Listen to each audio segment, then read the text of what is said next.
though it hasn't shown any signs of expanding, and there have been no notable changes in size, position, or area affected. The SCP Foundation still maintains firm control over the area. 2 armed personnel are constantly stationed outside a concrete room, where inside, 2.1 cubic meters of space is sealed off. Nobody is allowed in, at least unless they have the adequate security clearance to be granted access. For everyone else, it remains a restricted area. Even if someone is permitted to enter, they're advised to take extreme care at all times. The room itself is empty, or at the very least appears to be. And while those entering it or leaving are usually unharmed, every so often, someone comes out forever changed.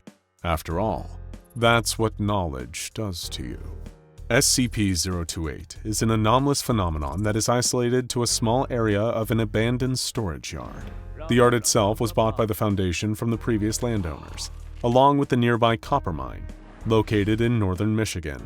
Any information providing proof of ownership or the history of the sale has been removed from any publicly accessible database, and the surrounding area is guarded by Foundation patrols. Should any civilian be found to have accidentally entered the area, either on car or on foot, then agents posing as officers of the Michigan State Police will intervene. Most security incidents are resolved quickly, with undercover Foundation operatives offering directions to civilians that have become lost and inadvertently come too close to SCP-028. Those who do not comply are to be taken alive, administered with Class A amnestics, and then driven to the nearby town of Redacted, Michigan. The room that now contains SCP-028 was constructed by the Foundation Anomalous Engineering Department. A plain concrete structure was built around the measured radius of SCP-028, simple in design, but necessary to contain its effects. The anomaly itself has no visible or physical presence, and is not detectable or observable via any other means, either anomalous or non-anomalous. However, through testing, researchers were able to determine that SCP-028's area of effect forms a perfect 7-foot cube around a central point. This information was used to map the exact dimensions of SCP-028's area of effect as accurately as possible. Any and all forms of scanning, from thermal imaging to full spectrum analysis, has been performed on the area. No abnormal readings have been detected. Those entering the area of effect describe no changes in temperature, elevation, or any other factor that could be used to build a better picture of the imperceptible anomaly. All that can be felt by those entering the affected area is SCP-028 itself. The Foundation has even gone to great lengths of trying to manually alter the size and shape of SCP-028's area of effect by adding and removing objects from the space, even going as far as to remove dirt from underneath it. But nothing can seemingly alter the area of effect, nor how the effect itself occurs. Whenever a human subject enters the area of effect, the symptoms of SCP-028 will normally manifest within a short window of 3 to 6 seconds. At present, no cases have surpassed this 6-second maximum. Should an incident occur wherein the effect occurs anytime after the duration of 6 seconds has elapsed, then this is to be reported to both Dr. Gears and Dr. Cardinal immediately. In every observed case so far, though, the effect of SCP-028 occurs as follows. The subject will enter the affected area, wherein within 3 to 6 seconds, they will spontaneously develop the total and complete knowledge of a subject. Every piece of information they now have access to has been verified as being 100% factual and accurate. In some cases, some subjects have gained knowledge so precise that it described facts unknown to science at the time of their exposure to SCP-028. To account for future incidents of undiscovered information emerging from SCP-028, the Foundation requires all exposed subjects to fully disclose the exact details of their acquired knowledge. The effects of SCP-028 can be experienced multiple times, should someone exit and then re-enter the area of effect. However, this is not advised, as it has been known to result in increasingly strong migraines and prolonged dizziness after the first 2 exposures. The Foundation maintains a partial log of information obtained via exposure to SCP-028. Among the notable examples are one person who, upon entering the area of effect, could recite every entry in the 1998 edition of the New York City phone book. The information was completely accurate, verified against a physical copy of the phone book in question. However, the knowledge attained by this subject naturally did not reflect the entries in subsequent editions. Another incident involving SCP-028 occurred when a different subject, having passed through the area of effect, developed a blueprint for a total redesign of the internal combustion engine. The core difference in their design was that they had perfectly detailed how to create an engine that ran on human blood, and that could be built with pre-existing parts.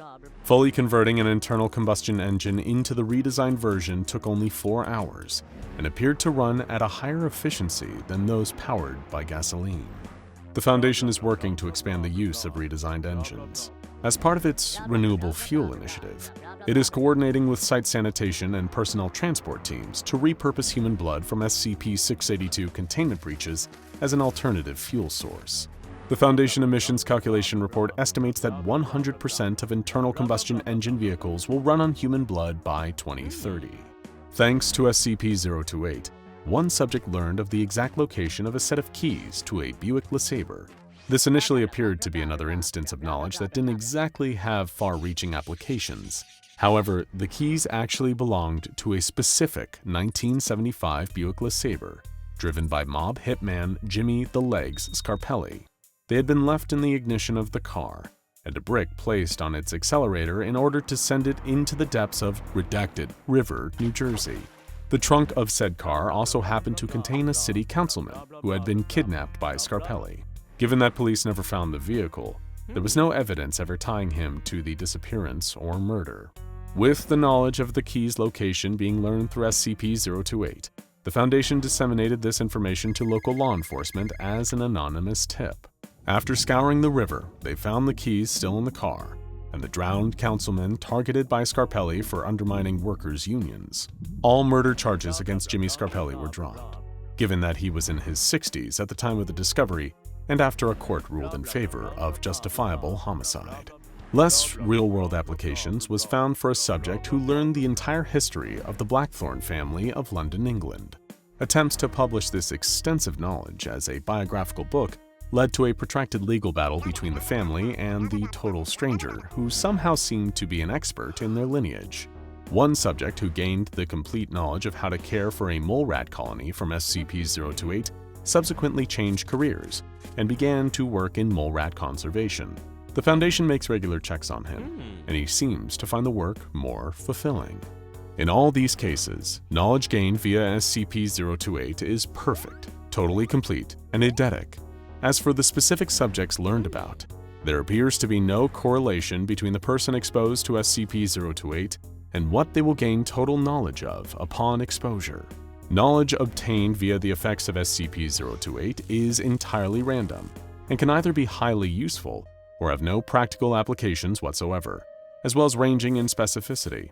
Someone can, in theory, gain knowledge of the entire Roman Empire, or just everything that occurred on the day Julius Caesar was killed. Some of the information gained through SCP-028 has posed a significant risk to the Foundation. However, at present, there remains no way of predicting what knowledge will be imparted to someone via the anomaly until after exposure has already occurred. In one instance, a subject who stood in the area of effect quickly obtained information on the origins and exact whereabouts of 12 different SCPs. In all but 2 cases, these anomalous objects were already being held in Foundation containment, and thus this information being imparted by SCP-028 constituted a significant security breach. Even though in the additional 2 cases it did lead the Foundation tracking down and containing SCP-redacted and SCP-redacted, the subject could not be allowed to retain such sensitive information related to anomalies. Naturally, their first course of action was to administer amnestics. But there was a problem. Following this case, the Foundation has determined through testing that any knowledge gained via SCP-028 exposure cannot be rescinded by any known means. This includes administering amnestics. Chemical analysis confirms that SCP-028 exposure does not interfere with their absorption. MRI scans show no abnormal activity in the hippocampus or temporal lobe that would inhibit memory retrieval. Yet retention of all SCP-028 knowledge remains perfect and complete. Post-mortem examinations have revealed that the brains of subjects undergo no physical changes after exposure to SCP-028. The research project involving continued autopsies of those exposed to SCP-028 has been temporarily suspended by the SCP Foundation. SCP-028 was discovered after reports surfaced of a coppermine worker making a startling revelation. The man had submitted a design to the United States Patent Office for a fully functional cold fusion reactor.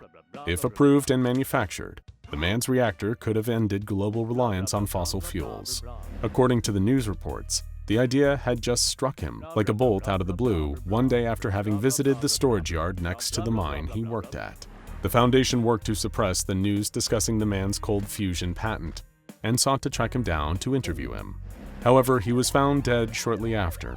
Evidence gathered by the Foundation suggested he was killed at the behest of Redacted, the largest oil and gas corporation in the world. In a benefit for their own ends, the Foundation was able to obtain the man's designs and the patent, and has since implemented them in the containment of SCP-1995. And in a small victory, if not for the news of this man, SCP-028 might never have been discovered. As for their own subsequent testing with SCP-028, it's yielded mixed results, to say the least. Incident E-127 saw a Foundation agent stationed at the site containing the anomaly accidentally exposed to SCP-028's area of effect. Immediately after, the agent was seen expressing sudden surprise and bemusement before requesting a moment to gather their thoughts. After this, the agent then shook their head, laughed, and proceeded to draw their service pistol. Several fellow agents were killed, and an on-site Foundation doctor was wounded. He was eventually restrained and interrogated, revealing that they had gained extensive knowledge of classified Foundation activities from SCP-028. Much of this pertained to several anomalous objects he had not been previously aware of, including the Foundation's procedures surrounding SCP-2669. As this once again was an incident of Foundation intelligence being disseminated randomly via SCP-028, measures were taken to prevent further information of SCP-2669 being uncovered. Its entry in the SCP database has been concealed by a page that claims the designation number is simply a placeholder. A tribunal is still yet to confer over the affected agent's fate. Any personnel who enter SCP-028's area of effect are to be detained indefinitely. Tests with D-Class personnel have had similarly unusual results. During Experiment 189, Subject D-9843 was exposed to SCP-028, only to start exhibiting abnormal respiratory actions several hours later. This was the first noted incident of an apparent physical change following exposure to SCP-028. Medical examination and then later questioning of D-9843 revealed they had gained the knowledge of how to recycle the carbon dioxide inside his body. A number of repeated attempts were made to teach this skill to other members of D-Class. However, when these failed, D-9843 was terminated. An autopsy revealed no abnormalities in their respiratory organs. There is, however, one SCP-028 experiment that nobody within the Foundation wants to acknowledge. Those found discussing the outcome of Incident E-112 are to be reprimanded or given amnestics without exception. When a different D-Class, D-1182, entered into SCP-028's area of effect, they immediately began weeping and were witnessed dropping into the fetal position. Whatever the knowledge they had learned was clearly so devastating that they found it debilitating. Attempts to console them failed, and they became unresponsive to all external stimuli for several days. They soon fell into a catatonic state and would only verbalize the following phrases: "This is not life. This is not real." It was quickly determined that D-1182 had gained knowledge about the truth of the SCP Foundation, that it is entirely fictional. Every anomaly, every site, every researcher, every member of personnel, and that included them. D-1182 fell into a coma and died shortly after, with their cause of death being attributed to shock.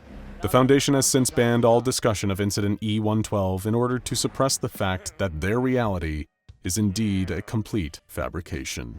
It's like we said, knowledge will forever change you.